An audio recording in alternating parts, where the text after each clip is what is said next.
Bien, y ya estamos con nuestro próximo invitado, un amigo de la casa, Jorge Rojas, economista y académico de la Universidad Andrés Bello. Jorge, ¿qué tal? Bienvenido a Llegó la Hora.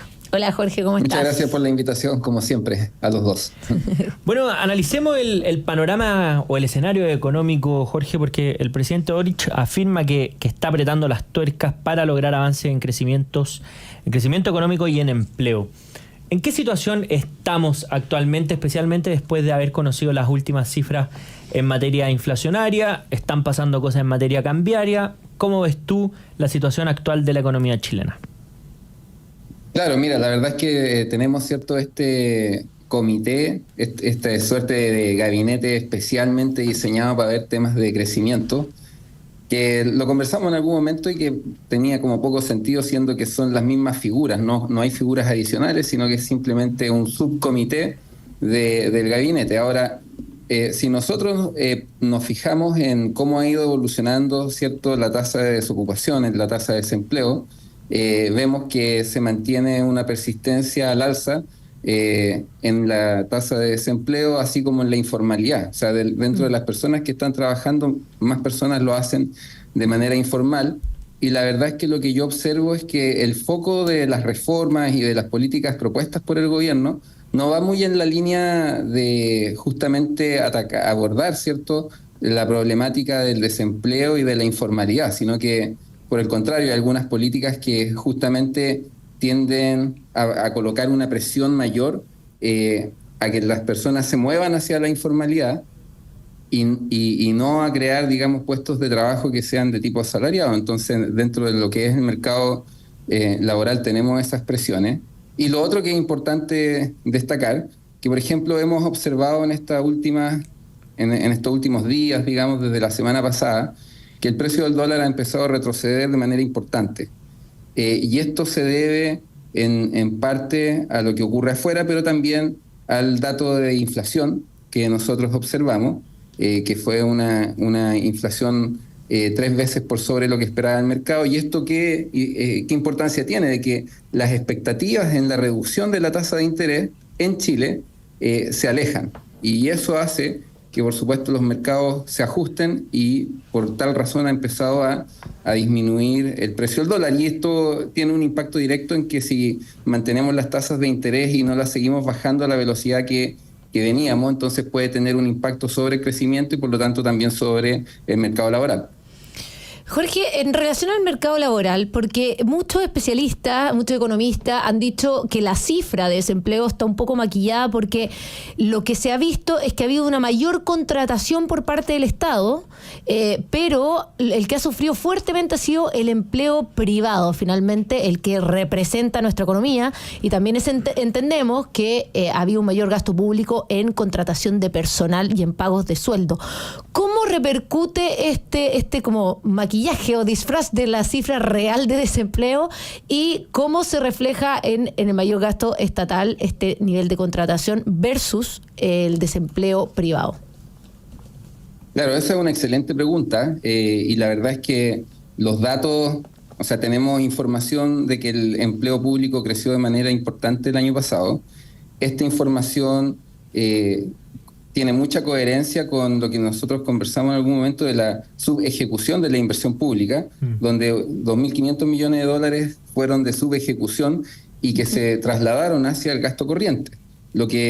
Gasto corriente que fundamentalmente responde a salarios, ¿cierto?, y algunos insumos que consume el Estado. Entonces, tenemos un poco el efecto, ¿cierto?, que hace que probablemente la tasa de desempleo sea menos de la que debiese, producto de este incremento en el empleo público. Y también tenemos el efecto de que la tasa de desempleo mide simplemente ocupación, no mide ni la calidad de esa ocupación, ni tampoco si son empleos formales o informales. Buen punto. Y lo que nosotros vemos es que la informalidad también ha ido creciendo, y la informalidad genera una serie de problemas. ¿Por qué? Porque esas personas no están cotizando leyes sociales, digamos, no están cotizando en FONASA o ISAPRE, y tampoco están ahorrando para su vejez. Y ese es uno de los grandes problemas que tenemos y de las grandes reformas estructurales que este gobierno se ha planteado como tarea a intentar resolver, y que, digamos, las propuestas que ellos tienen, justamente en lugar de abordar el problema de la informalidad, lo tienden a empeorar, porque son reformas que, más que promover formalidad, tienden a incentivar en los actores privados estar trabajando en negro, informalmente. Y ahí, desde ese punto de vista, Jorge, ¿cómo se ven las perspectivas de la formalidad laboral de aquí a lo que viene? Porque claro, ya tenemos cerca de 1/3 de personas que trabajan informalmente. Vemos qué ocurre cuando aumenta este fenómeno. Vemos el caso argentino, por ejemplo, y que la semana pasada hubo un caso bastante notable donde un periodista en vivo en un medio de comunicación le dicen, oye, dónale algo a una música que está en la calle, y él emplaza a los conductores del programa y, entre otras cosas, dice que lo tienen trabajando en negro. En un medio de comunicación, que además es un medio de comunicación que su lema es firme junto al pueblo, o sea, una gran polémica, pero que eso da cuenta de cómo es la realidad cuando la norma general es la informalidad. Obviamente no estamos en ese caso en nuestro país, pero es un número bastante importante. Y a propósito del conflicto de la ministra de Jara con Bernardo Larraín Mate, vemos que es un tema que pareciera que está más bien bajo la alfombra que en el foco de las políticas públicas. Y eso es lamentable. O sea, aquí hay cuestiones que son fundamentales de abordar, que tiene que ver justamente con la formalidad del mercado y los impactos que esto tiene sobre temas de previsión en salud, ahorro para la vejez, y también temas como la productividad. O sea, cuando se aprobó la reducción de la jornada laboral de 45 a 40 horas, no se aprobó con ninguna medida que fuera en la dirección de aumentar la productividad, que es una cuestión fundamental. Entonces, ¿qué pasa? Que se están generando una serie de propuestas y de reformas que no son sostenibles en el tiempo, que pueden ser populares en el corto plazo, pero que no tienen un buen grado de sustentabilidad económica en el tiempo. ¿Y esto en qué va a repercutir? En que justamente los gobiernos que vengan van a tener una fuerte presión por aumentar la recaudación tributaria. Eso va a llevar a que de alguna forma las élites se coloquen de acuerdo en aumentar ciertos impuestos, impuestos que probablemente van a ser más populares, es decir, el impuesto a las ganancias de capital, a los capitales en general. Esto distorsiona mucho más la toma de decisiones, por lo tanto las personas tienden a llevarse su dinero hacia otras localidades porque el capital puede fluir, lo que va a llevar nuevamente a una presión tributaria, a subir otros impuestos, y cuando los impuestos empiezan a subir mucho, empiezan a distorsionar la toma de decisiones, y por lo tanto la gente va a terminar diciendo, prefiero hacerlo en negro porque me conviene más, en lugar de hacerlo formalmente y tener que pagar esta enorme cantidad de impuestos, que es un poco lo que sucede en la realidad argentina, que tienen tantos impuestos que les conviene más estar en el mercado informal y evadir el pago de esos impuestos. Y finalmente, como el Estado, cuando tiene estas institucionalidades que son débiles, no tiene gran poder de fiscalización, empieza a suceder. Podríamos eventualmente terminar en una situación como la Argentina, si es que la institucionalidad, digamos, sigue perdiendo credibilidad, sigue perdiendo fortaleza institucional. Oye, Jorge, sí. Perdón. En la línea de las políticas públicas, buenas o malas, también el Ejecutivo sacó como parte de los grandes logros de este gobierno la reducción de la jornada laboral a 40 horas y también el aumento del sueldo mínimo. Pero también existe una contraparte que se pronuncia en cuanto a que estas políticas públicas no acompañadas de un crecimiento económico sostenible terminan siendo una presión a, sobre todo, las pymes en cuanto a la capacidad de pago y a la capacidad de rotación de personal. Entonces, ¿cómo ves tú esto? ¿El gobierno se puede poner banderitas positivas con estas políticas públicas o efectivamente requieren de una política integral? Claro, la verdad es que he visto de todo en las redes sociales del gobierno, lo cual me llama la atención teniendo economistas que son serios, digamos, como el mismo ministro Marcel. Porque, por ejemplo, lo que tú mencionas, o sea, este incremento del sueldo mínimo, o sea, si nosotros consideramos la inflación que tuvimos es básicamente un ajuste inflacionario, porque lo que deberíamos mirar, ¿cierto?, son los salarios en cuanto a su poder adquisitivo y no en cuanto a su valor en pesos. Entonces la pregunta que deberíamos hacernos es si efectivamente este salario mínimo, que lo muestran como un tremendo éxito, mejora o no el poder adquisitivo de los trabajadores. ¿Y cuáles son los efectos que puede tener, cierto, sobre el mercado laboral justamente de los trabajadores menos calificados, de los más vulnerables, que son los que ganan ese sueldo mínimo?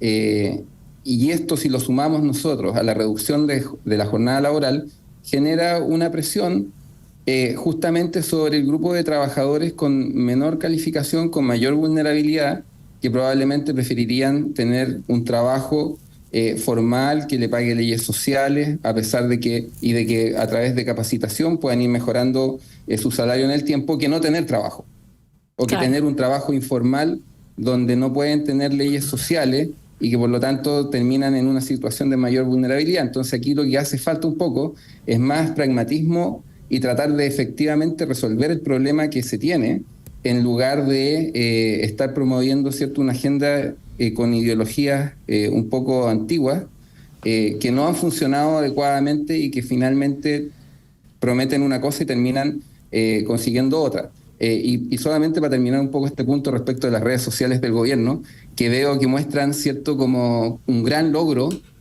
la disminución de la inflación, cuando en realidad esa disminución de la inflación, el mérito es fundamentalmente del Banco Central, porque ellos no han reducido de manera significativa el gasto público, ni la deuda pública. Entonces, cuando hablan de consolidación fiscal, es una cuestión muy marginal, que claramente que si lo comparamos con el año de la pandemia, durante el año de la pandemia todos los gobiernos del mundo incrementaron de manera sustancial el gasto. Entonces, después simplemente se normalizó. Entonces, no hay, digamos, una gran contribución desde ese punto de vista, y el Banco Central es el principal responsable de la reducción inflacionaria, y la ciudadanía, a través del elevado desempleo que todavía tenemos, terminó pagando el costo social de tener que reducir la inflación para poder, digamos, no socavar nuestra economía completamente. Y ahí, a propósito de lo que comentaste en algún momento del gasto público, la ejecución presupuestaria, y también, cómo no hablar de la propuesta del gobierno de pacto fiscal, a propósito de una cosa que mencionaste también, este acuerdo en la élite, pienso principalmente entre los grandes empresarios y el gobierno, para subir impuestos y la carga tributaria. ¿Cómo se ve ese panorama y en qué lugar del mundo nos pondría modificar nuestro sistema tributario? Porque claro, nos gusta compararnos con los países desarrollados, pero si cobramos exactamente lo mismo que los países desarrollados y no entregamos la certeza que entregan esos países, bueno, quizás no es tan buena idea imitarlos en esa materia. Chile tiene que ser un país más competitivo o entregar cosas por otra vía que hoy día no está entregando. Correcto, o sea, estoy absolutamente de acuerdo. Creo que la verdad es que no podemos comparar Chile con... es una comparación un poco injusta para nosotros, digamos, mirar países como la OCDE, que tienen una institucionalidad con orígenes históricos distintos, que tienen, digamos, una fortaleza institucional respecto de cómo funciona su sistema tributario, los orígenes que tuvieron, de cómo entienden, ¿cierto?, por ejemplo, el impuesto al patrimonio, que en realidad no es sobre el stock de capital, sino que es sobre los flujos que se generan, y que cuando se habló de la reforma tributaria se quería hacer un impuesto sobre la cantidad de capital que se tenía y no sobre los flujos o los ingresos que estos generan, que es distinto. Es distinto ponerle un impuesto al paño de tierra que los flujos o ingresos que esa tierra me genera. Entonces, además que no tenemos, digamos, la misma calidad en la provisión de los servicios y de los bienes públicos, y somos un país que, por más que el Banco Mundial nos clasifique como un país de altos ingresos, seguimos siendo una economía, ¿cierto?, emergente, que depende de manera importante en la exportación de materia prima.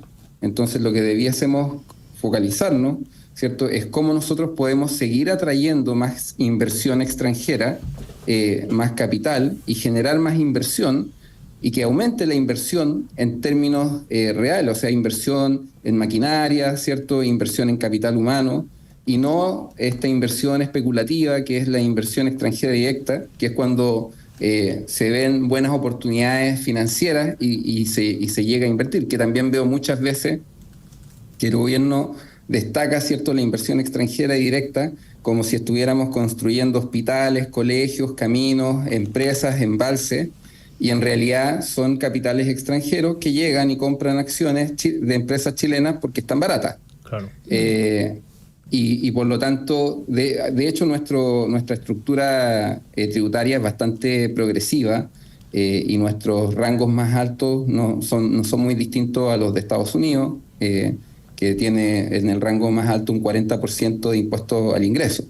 Entonces yo creo que aquí se debe hablar más bien, retomar, ¿cierto?, esa discusión que incomoda un poco a los políticos, que tiene que ver con la eficiencia en el gasto. Uh-huh. O sea, tenemos que mejorar, ¿cierto?, la forma en que nosotros gastamos los recursos y priorizar de mejor manera esos recursos y entender que hay una transformación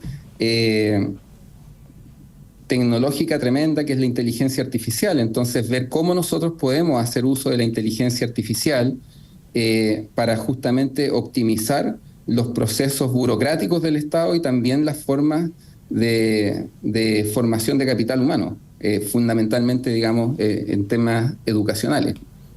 Bueno, ahí está el diagnóstico económico que hace nuestro amigo Jorge Rojas, economista y académico de la Universidad Andrés Bello, a quien le agradecemos por habernos acompañado como siempre en esta edición de Llegó. Y quedan siempre tantas preguntas que hacerle. Jorge, muchas gracias por acompañarnos. Vamos a seguir anotando las preguntas para cada vez que vengas con nosotros porque realmente es tremendo el tema económico en nuestro país. Muchas gracias, que esté muy bien. Chao, Jorge. Nosotros gracias. Nos vamos a una breve pausa y a la vuelta al bloque donde leemos y escuchamos la opinión de nuestros auditores.